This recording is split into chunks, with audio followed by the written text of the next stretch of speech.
جائے نہ آقا پہ وہ بندہ کیا ہے بے خبر ہو جو غلاموں سے وہ آقا کیا ہے۔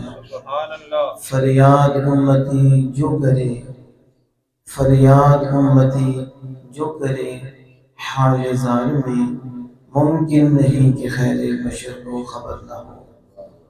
مٹا دے اپنی ہستی کو اگر کچھ مرتبہ چاہیے، مٹا دے اپنی ہستی کو اگر کچھ مرتبہ چاہیے، دانا خاک میں مل کر گلے گلزار ہوتا ہے۔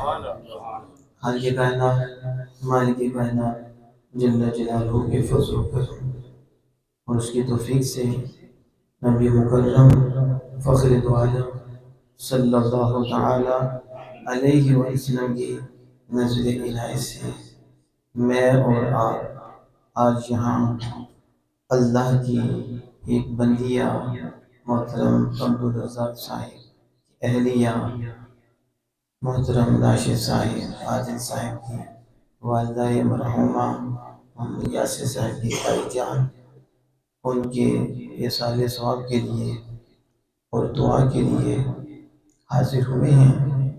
یقیناً ایسے موقع پہ حاضر ہونا اور کسی کا بازو بننا، کسی کا سہارا بننا، کسی کے غم کو اپنا غم سمجھنا اور کسی کے دکھ کو اپنا دکھ سمجھنا، یہ جو جذبہ ہے اور یہ جو درد ہے یہ خوش قسمتوں کو نصیب ہوتا ہے اور انہیں نصیب ہوتا ہے جن پہ رب کی بھی نگاہ ہے اور آپ کے مصطفیٰ کی بھی نگاہ ہے۔ میاں اور آپ یہاں جو حاضر ہوئے مقصد دعا اور ایصال ثواب ہے، لیکن میں جس طرف آپ کو لے کے جانا چاہتا ہوں وہ ایک اور سیر ہے۔ ایصال ثواب کے بیانات ہوتے رہتے ہیں، آپ سنتے رہتے ہیں، اور جو حاضر ہے ظاہر ہے سارے ثواب کے قائل نہیں ہیں، دعا کے لیے آئے ہیں۔ جیسے مجھ سے پہلے قائد صاحب کہہ رہے تھے کہ اخلاص، آپ تو میرے لیے نہیں آئے، یا عادل صاحب کے لیے نہیں آئے، آپ تو اللہ کے لیے آئے ہو، اللہ کی بندیاں کی مغفرت کے لیے آئے ہو اور اپنی بخشش کے لیے آئے ہو۔ اللہ ان کی بخشش فرمائے، ان کے درجے بلند فرمائے، گھر والوں کا دل بھی جیتنا ہے۔ ایسی دعوت کو قبول کرنے پہ بھی رب راضی ہوتا ہے، اچھی نیت لے کر اس نے ظن رکھتے ہوئے کہ اخلاص کی بنیاد پر آئے ہوئے، تو اسی پہ سب کچھ ملتا ہے، اسی پہ سارے کرم ہیں، اسی پہ سارے فضل ہیں۔ اگر اخلاص نہیں اس یوں سمجھو ٹیپ ٹاپ ہے اور کچھ نہیں، اللہ کے ہاں اس کی کوئی ویلیو نہیں۔ آپ ہزاروں ہو جاؤ، لاکھ ہو جاؤ، کوٹی کے نہیں، ایک بھی ہو اور دل رب کی طرف ہو لاکھوں سے پا جائے، کیونکہ وہ بندے کے لیے نہیں آیا، وہ رب کے لیے آیا۔ اصل سودا یہ ہے، بس رب کے لیے آؤ، بندے کو بھی اسے نکالو، بندے کو بھی دیکھنا ہے تو رب سے ہی دیکھنا ہے، رب کا ہے۔ تو پھر جب یہ سوچ نصیب ہو جائے گی، آپ کے متصل عمل کی بھی بڑی ویلیو ہو جائے گی، اور پھر دل کرے گا رب کا ذکر کرنے پہ، رب کو یاد کرنے پہ، ہمدردیاں کرنے پہ، گلے کاٹنے پہ نہیں، مضبوط کرنے پہ دل کرے گا۔ ظاہر ہے جب سوچ پکیدہ ہو گئی تو جس کی سوچ پکیدہ ہوتی ہے وہ خوش ہوا کرے کہ اس پہ اللہ اس کے رسول کی نگاہ ہوتی ہے، اس کی نگاہ رہتی ہے۔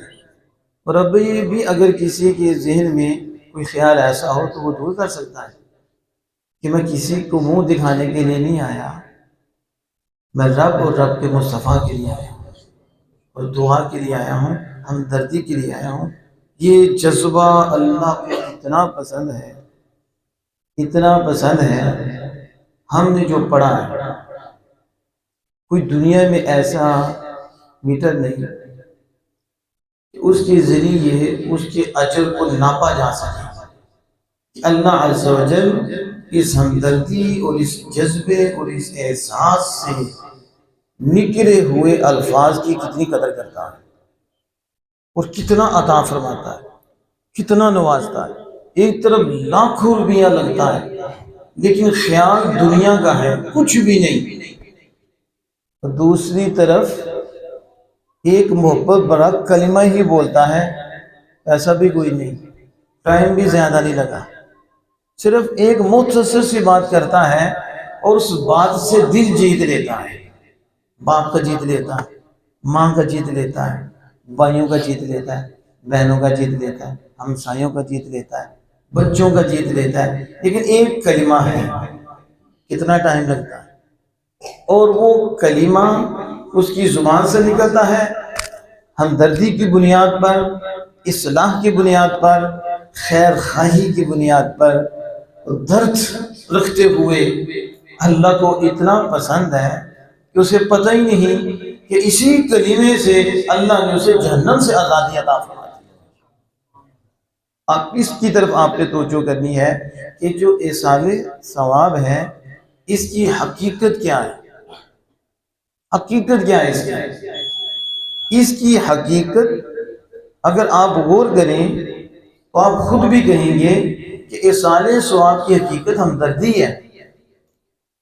ایصال ثواب کی حقیقت کسی کو اپنا سمجھنا ہے اور کسی کے درد کو اپنا درد سمجھنا ہے، اس کا احساس ہے کہ اسے بھی کچھ چاہیے، یہ جیسے مجھے چاہیے اسے بھی چاہیے، یہ بھی میں بھی بخشش کا طالب ہوں تو یہ بھی طالب، یہ بھی چاہتے ہیں میری بخشش ہو تو میں بھی چاہتا ہوں میری بخشش ہو، میں بھی چاہتا ہوں میرا مکان ہو، میں بھی چاہتا ہوں مجھے یہ سہولت ملے، میں بھی چاہتا ہوں میرے بچوں کو یہ سہولت ملے، تو یہ بھی تو بھائی ہے نا، اس میں بھی تو جان ہے نا، اسے بھی تو یہ چاہیے، تو میں جو اپنے لیے چاہتا ہوں تو پھر میں اس کے لیے بھی چاہتا ہوں، میں اپنے لیے جنت چاہتا ہوں تو میں اس کے لیے بھی چاہتا ہوں، میں اپنے لیے رب کے رضا چاہتا ہوں تو ان کے لیے بھی چاہتا ہوں۔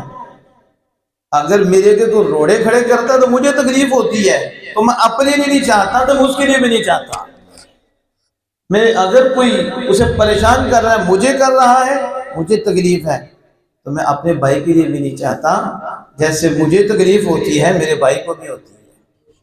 ایصال ثواب کی حقیقت اگر لوگ سمجھ جائیں تو کبھی کلام نہ کریں، کیونکہ اس میں تو اسلام کا ایک سنہری پہلو ہے، بلکہ اگر حقیقت میں دیکھیں تو سارا اسلام ہے ہی خیر خواہی کا نام، سارا دین ہے ہی خیر خواہی کا نام۔ دین کہتے کس کو ہیں؟ خیر خواہی کو کہتے ہیں۔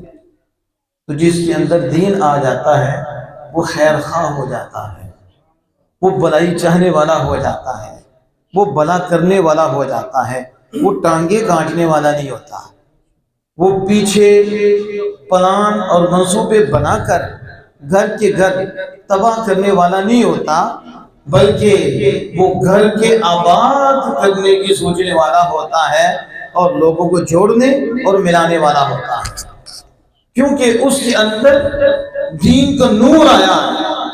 تو جسے دین کا نور ملا ہے وہ بیڑیاں نہیں ہوگا، وہ عزتوں پہ حملے کرنے والا نہیں ہوگا، وہ لٹیرا نہیں ہوگا، وہ لوٹنے والا نہیں ہوگا، وہ ڈاکو نہیں ہوگا، وہ رشوت خور نہیں ہوگا، وہ سود خور نہیں ہوگا، وہ لوگوں کے مذاق اڑانے والا نہیں ہوگا، وہ کلپ ڈال کر عزتوں پہ حملے کرنے والا نہیں ہوگا، کیونکہ اس کے اندر دین نہیں آیا۔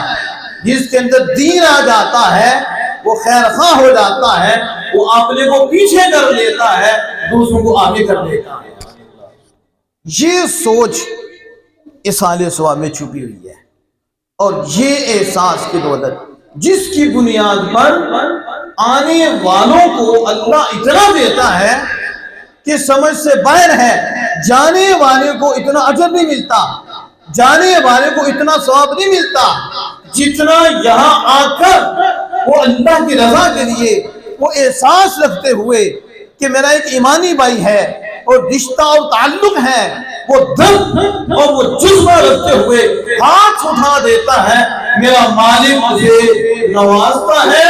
میرے آقا فرماتے ہیں اس حدیث کی روشنی میں قیامت تو آ سکتی ہے، کوئی عدد نہیں بتا سکتا کہ رب اس ہمدردی سے نکلے ہوئے جملے پہ کتنا اجر عطا فرما دیتا ہے۔ اس لیے میری تو آپ کو چھوٹا ہوں کہ وصیت اور نصیحت جو قرآن و حدیث سے ہے، جو عمل بھی کرو اللہ کے لیے کرو، ختم میں بھی اللہ کے لیے آؤ، اخلاص سے آؤ، اور یہ درد رکھو، اس درد سے آپ کو بڑا ملے گا۔ بتاؤ اس کائنات میں اللہ نے سب سے بڑا مخلوق کا ہمدرد کس کو بنایا ہے؟ بتاؤ غم گسار کس کو بنایا ہے؟ وہ میرے اور آپ کے آقا ہیں۔ حضور سے بڑا غم گسار کوئی نہیں ہے، حضور سے بڑا کوئی غم گسار۔ اس لیے حضور سید عالم صلی اللہ علیہ وسلم نے ہمیں ایسے ایسے فرامین دیے، ایک فرمان پہ عمل کر لینا، ایک فرمان پہ بندہ ولی بن جاتا ہے، بیڑیاں نہیں رہتا، سہتا ہے۔ ایسے نہیں کہتے مارو مارو مرو مار مکاؤ، میں درد مول نہ لے آؤں، اور جس دکھ وچ میرا سونا راضی اس سکھ نو چنے باؤ، اکو خواہش محبت بوئے یار دے مر جان۔ اصل بات جو ہے، حقیقت جو میں آپ کے سامنے عرض کر رہا ہوں، دین کی طرف آ جائیں، اپنے بچوں کو دین کی طرف لے آئیں، قدموں میں آ جائیں۔ یہ گھر میں جو آگ لگی ہے نا، دین کے نہ ہونے کی وجہ سے دین نہیں اترا، یا دین کا پتہ ہی نہیں۔ جسے پتہ ہے وہ اتارتا نہیں، اور دوسرا اسے پتہ ہی نہیں۔ تیسرا وہ ہے کہ دینداروں کے پاس بیٹھتا ہے تو اس کے اندر بھی دین آ جاتا ہے، صوفیہ کے پاس بیٹھ جاتا ہے، نیکوں کے پاس بیٹھ جاتا ہے، حالانکہ وہ پڑھا نہیں ہے، لیکن جو پڑھے ہوئے ان سے بھی آگے نکل جاتا ہے، کیونکہ اسے ان کی صحبت ملی ہے جن کی دل میں دین کا نور آیا ہے۔ لیکن میں ایک دو حدیث پاک کا مفہوم آپ کے سامنے رکھتا ہوں، ٹائم بھی زیادہ نہیں لینا، ٹائم کو بھی سامنے مد نظر رکھنا ہے، لیکن آپ غور کریں گے اور آپ کہیں گے حقیقت ہمیں آج سمجھ آئی ہے کہ اس سال ثواب کی حقیقت کیا ہے۔ اس پہ حالانکہ مستحب عمل ہے، پوچھے فرض بھی نہیں ہے، واجب بھی نہیں ہے، پھر اتنا اجر کیوں ہے؟ جانے والے کے لیے ہم آئے ہیں کہ ان کی بخشش ہو جائے، لیکن ہمارے لیے سبق ہے کہ ان کی بخشش ہو جائے، اور ہم نے بخشش والے کام کرنے ہیں، ہم نے وہ کرنے ہیں جس سے ہماری دنیا بھی بہتر ہو جائے، آخرت بھی بہتر ہو جائے۔ ان کے لیے دعا کریں گے، اپنے لیے فکر کریں گے۔ یہ نہیں کہ یہ ختم اس لیے ہوتے ہیں کہ جتنے بھی آئے سارے بخشیں گے اور بخشا کے بھیج دیے گے، یہ نہیں، یہ سوچ اپنی بدل لو۔ کہ بعد حضرات ایسا بھی دیکھا کہ ایسا ہوتا ہے جیسے بیان بھی ایسا ہوتا ہے، سمجھ بھی ایسے آتی ہے کہ آئے ہوئے بھی بخشے گے۔ ہم اب کسی کے لیے آئے ہیں کہ ان کی بخشش ہو جائے، اور اپنے لیے آئے ہیں کہ کچھ مل جائے، فکر ہو جائے، بیٹھے جہاں ہوں حاضر عرش پہ لگ جائے، فکر آخرت نصیب ہو جائے۔ ہم نے آگے جانا ہے۔ میرے آقا دو جہاں صلی اللہ تعالی علیہ وسلم نے فرمایا اتقوا النار ولو بشق تمر، فرمایا جہنم سے بچو۔ اب کس سے حضور فرما رہے ہیں بچو؟ جہنم سے بچو، اگرچہ کھجور کے ٹکڑے سے۔ کسے؟ کھجور کا ٹکڑا۔ کھجور کتنی اتنی بھی کھجور ہوتی ہے، اجوا تو اتنی بھی ہوتی ہے، چھوٹی سی کھجور، اور اس کا بھی ٹکڑا۔ میں ایک ٹکڑا دے کر اللہ کی راہ میں آدھی کھجور خرچ کر کے، اپنے بھائی کو دے کے، اپنی بہن کو دے کر کیا کرو؟ جہنم سے بچو۔ صرف یہاں تک میرے اور آپ کے آقا صلی اللہ علیہ وسلم نے کلام مبارک کو ختم نہیں فرمایا۔ لجبال آقا ہیں اور سب پہ توجہ رکھتے ہیں، یہ بھی کسی کے پاس کھجور بھی نہ ہو، وہ ایسا بھی کمزور ہو کہ کسی کے پاس کوئی مال بھی نہ ہو، تو نبی کرم فخر دو عالم صلی اللہ علیہ وسلم میں اگر کھجور بھی میسر نہ ہو، یہ بھی میسر نہ ہو، تو اچھے کلمے سے ہی جہنم سے بچ جاؤ۔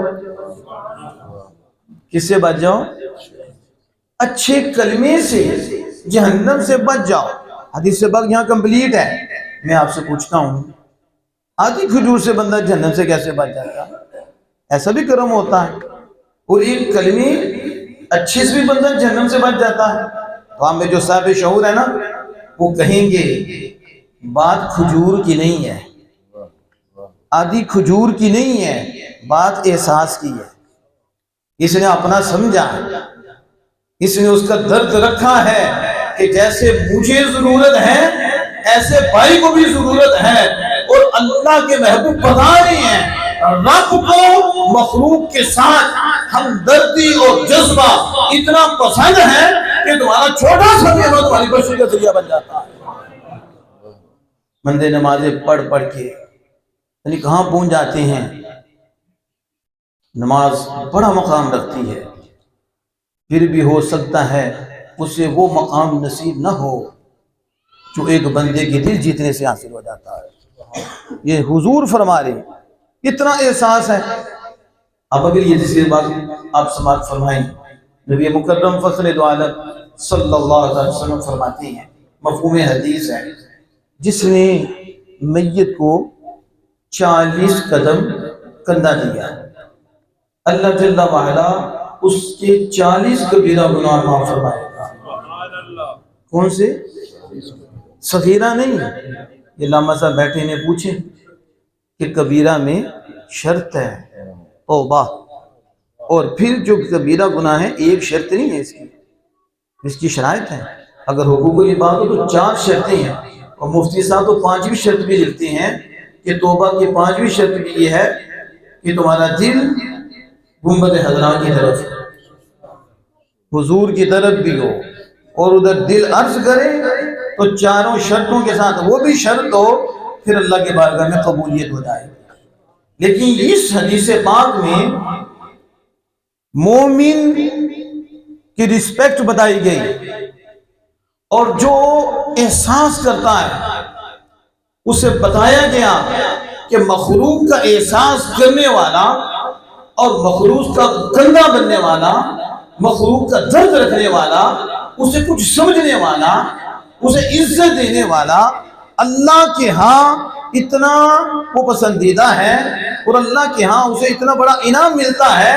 زندہ تو زندہ ہے، وہ فوت ہو چکا ہے، اور ادھر نہ کسی ولی کی قید ہے، نہ کسی غوث کی قید ہے، نہ کسی کتب کی قید ہے کہ فوت ہونے والا غوث ہو، فوت ہونے والا کتب ہو، فوت ہونے والا ابدال ہو، وہ غوث الاغیاث ہو، اس مقام پہ فائز ہو، پھر 40 قدم کندھا دیا جائے، پھر 40 کبیرہ گناہ معاف ہوتے ہیں. یہ کوئی قید نہیں، گناہگار سے گناہگار ہو لیکن آمنہ کے لال کا غلام ہو، اس کو جو کندھا دے گا اللہ عز و جل اس کے 40 کبیرہ گناہ معاف فرمائے گا. میرے شیخ کریم فرماتے ہیں کوئی مرنے کے بعد ایک بھائی کو تم کندھا دیتے ہو، رب اتنا کرم فرماتا ہے، ایک بھائی کو عزت دیتے ہو، احساس کرتے ہو اس کا اب وہ صورت نہیں جو زندگی میں تھی، تو مرنے کے بعد رب تجھے اتنی عزت دے، تجھ پہ اتنا کرم فرمائے. اگر تو زندگی میں احساس کر لے، زندگی میں اس کا کندھا بن جائے، ماں کا کندھا بن جائے، باپ کا کندھا بن جائے، بھائیوں کا کندھا بن جائے، آج لاکھوں روپے لگا کر اگر تو ختم کی محفل کر لے، سالانہ تو کر لے، ان کی زندگی میں ان کے قدموں میں نچھاور کر دے، پھر بتا مجھے رب کتنا عطا فرمائے گا، پھر رب تجھ پہ کتنی مہربانی فرمائے گا.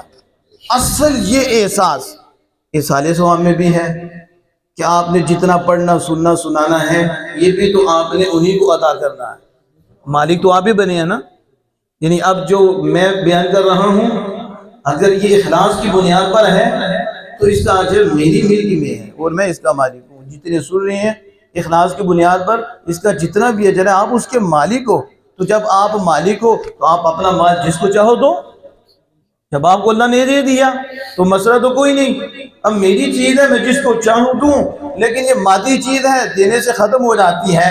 یہ روحانی دولت ہے اور احساس ہے.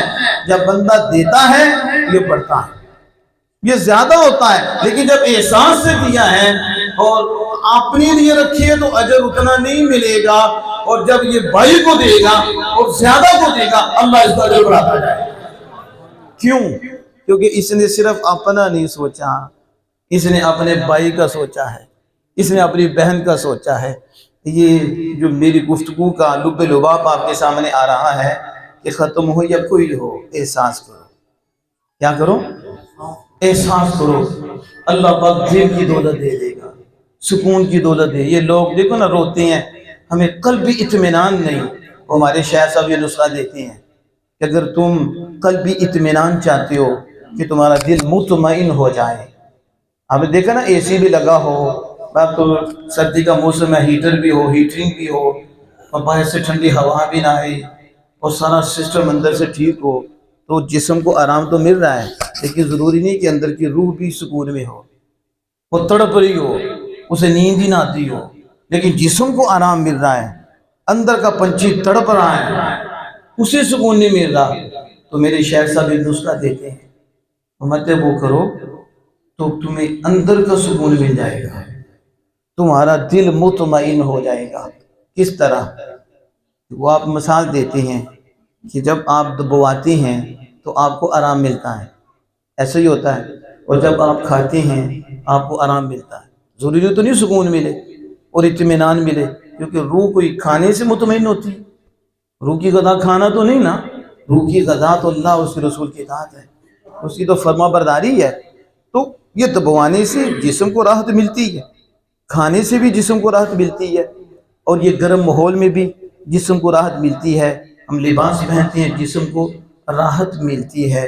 تو میرے شیخ فرماتے ہیں خود خدمت کروانے سے، خود کھانے سے راحت ملتی ہے، آرام ملتا ہے، اور دوسرے کی خدمت کرنے سے اور دوسرے کو کھلانے سے اور دوسرے کو راحت دینے سے، دوسرے کو سکون دینے سے اللہ کو دل کا سکون دیتا ہے۔ کیا دیتا ہے؟ اور پھر میرے شیخ صاحب فرماتے ہیں تمہیں کتنا سکون چاہیے؟ کتنا؟ تو خود تو سکون دے، کیا کر؟ سکون دے، تو ایک سکون دے گا، اور اب فرماتا ہے ایک کے بدلے 10 دوں گا۔ تو اگر سکون اور دل کا اطمینان چاہتا ہے تو پھر لوگوں کو سکون دے، لوگوں کو راحت دے، اللہ تجھے زیادہ سکون اور راحت کی دولت دے گا۔ ذات محترم یہ چیز اپنے اندر پیدا کرے، جذبہ دوسرے کا، تکلیف نہیں دینی، ہمیشہ یاد رکھیں۔ وہ ہر گھڑی خدا کے غضب میں جو کسی کے ستانے کے پیچھے لگا رہتا ہے، کسی کو تکلیف دینے کے پیچھے لگا رہتا ہے، وہ سمجھ جائے اللہ اس سے ناراض ہے اور ہر گھڑی ناراض ہے۔ اور جسے یہ سوچ مل گئی تکلیف نہیں دینی بلکہ تکلیف دور کرنی ہے، وہ سمجھ جائے اس پر رب بھی راضی ہے، مدینے والی سرکار بھی راضی ہے۔ یہ میں ایک نچوڑ آپ کو دے رہا ہوں، وگرنہ گفتگو تو بہت ہے، لیکن ہمارے شیخ صاحب فرماتے ہیں بہتیاں گلاں وچ فائدہ کوئی نہیں، اسی نیڑی گل مکانی ہے، بہتیاں گلاں وچ فائدہ کوئی نہیں، اسی نیڑی گل مکانی ہے، وارشاں میاں کا لو کریے جڑی اگاں بھی کم آتی ہے، میں تو یہاں ہی رہ جانی ہے۔ میں آخری بات کر کے بات کو کمپلیٹ کرتا ہوں۔ حدیث پاک تو ایک سے زائد ہے، لیکن ایک حدیث پاک کا مفہوم میں آپ کے سامنے رکھتا ہوں اور آپ اس میں غور کریں۔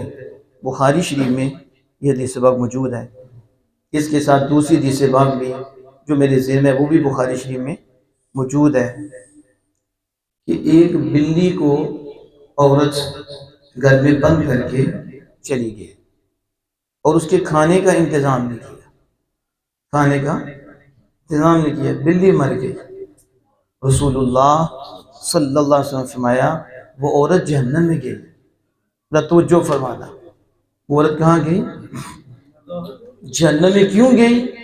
کیونکہ اس نے بلی کے کھانے کا انتظام نہیں کیا، اس کا احساس نہیں کیا اور ایسے بند کر کے چلی گئی، اور وہ عورت جہنم میں جا رہی۔ دوسری طرف رسول اللہ صلی اللہ علیہ وسلم نے فرمایا طائفہ عورت، آزاد عورت، اس نے دیکھا کہ کتا ہانک رہا ہے، اسے پیاس لگی ہوئی ہے، تو اپنا دوپٹہ اتارا۔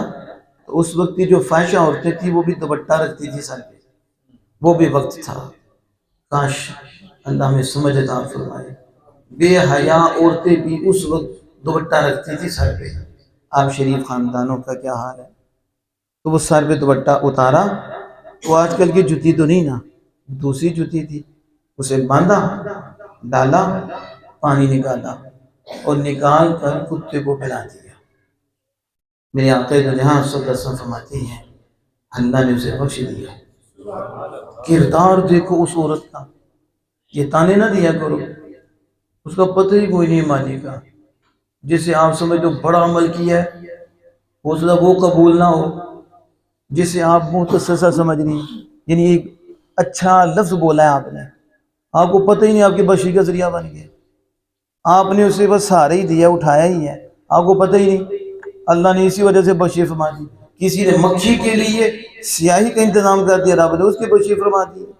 مکھی ہے، اس کا خیال کیا کہ اسے بھی پیاس لگی ہے، قلم روک دی ہے۔ یہاں تک میں نے پڑھا کہ امام غزالی رضی اللہ عنہ سے خواب میں پوچھا تو آپ نے اسی کی وجہ سے بخشش ہوئی کہ جب وہ قلم لگانے لگے تو مکھی آگے بیٹھ کے تو روک لیا کہ اسے پیاس لگی ہے۔ وہ جو مکھی سے ہمدردی کرے اور کتے کا خیال کرے، اس کی پیاس بجھا دے، تو اس فحشوں کو بھی رب بخش دے، بڑوں کو بھی بخش دے۔ جو بلی سے زیادتی کرے اس کا یہ حال ہو جائے، اور جو آمینہ کے لال کے غلاموں سے پیار کرے ان کا بازو بن جائے، ان کا سہارا بن جائے، پھر والدین کا بن جائے، پھر عزیز و اقریبا کا بن جائے، علماء کا بن جائے، مشائخ کا بن جائے، اپنے راہبروں کا بن جائے، صوفیہ کا بن جائے، بتاؤ خالق کائنات جل وعلا اس نے اپنی برکت سے کتنے انعام و کرام عطا فرمائے۔ اس لیے اسی شعر پہ میں اپنی بات کو کمپلیٹ کرتا ہوں۔ شاعر نے، میں کہتا ہوں کہ کوزے میں دریا بن کیا اور دور حاضر کو یوں سمجھو کہ وہ اپنے وقت میں جب اس نے شعر لکھا ہے اس وقت بھی اس نے دور حاضر رکھا۔ آج بھی ہم اس دور حاضر کو سامنے رکھیں تو آپ کہیں گے 100% یہ شعر سچا آتا ہے اور صادق آتا ہے۔ وہ کیا ہے؟ اس نے کہا کہ اٹھا کے خود ہی چلنا پڑتا ہے، یہ ٹوٹا تھکا بدن فخری۔ اٹھا کے خود ہی چلنا پڑتا ہے، یہ ٹوٹا تھکا بدن فخری، کہ جب تک سانس چلتی ہے کوئی کندھا نہیں دیتا، کہ جب تک سانس چلتی ہے کوئی کندھا۔ جن کے ہیں قدر کر لو، جن کے والدین ہیں قدر کر لو، جن کے بھائی ہیں بہنیں ہیں قدر کر لو۔ مجھے بڑی خوشی ہوئی کہ محمد یاسر صاحب سے مل کر، اللہ کا فضل ہے، ان کا پہلے ہی تعلق ہے ہماری شیخ کریم کے ساتھ، علامہ عبدالرشید اویسی صاحب کے ساتھ، تو محبت پیار دین کا درد رکھتی ہیں۔ تو وہ مجھے بتا رہے تھے کہ ہم مل کے یہ سارا سلسلہ کر رہے ہیں۔ مجھے بڑی خوشی ہوئی اور تحدیث نعمت کے لیے کہ ہم ریلیٹیو مل کر یہ سارا نظام چلا رہے ہیں، ڈیوٹیاں لگی ہیں، میرے تایا جی کے بیٹے، فرحان بیٹے، ہم مل کے تقسیم کی ہوئی ہے۔ آپ نے مسجد میں یہ کام کرنا ہے، ہم نے باہر یہ کام کرنا ہے، ہم نے اس کو سنبھالنا ہے، ہم نے اس کو سنبھالنا ہے۔ مجھے بڑی خوشی ہوئی کہ ابھی بھی خاندان ایسے ہیں جو آپس میں ملے ہوئے احساس کر رہے ہیں اور ڈیوٹیاں لگائی ہیں۔ یہ اصل یہ دولت ہے، یہ دولت جس کو مل گئی نا دولت مند ہے، کہ یہ کلیئر ہو جائے۔ دعا گو ہوں خالق کائنات مالک کائنات مرحومہ کی کامل بخشش و مغفرت فرمائے اور ہمیں بھی اس راہ کا مسافر بنائے۔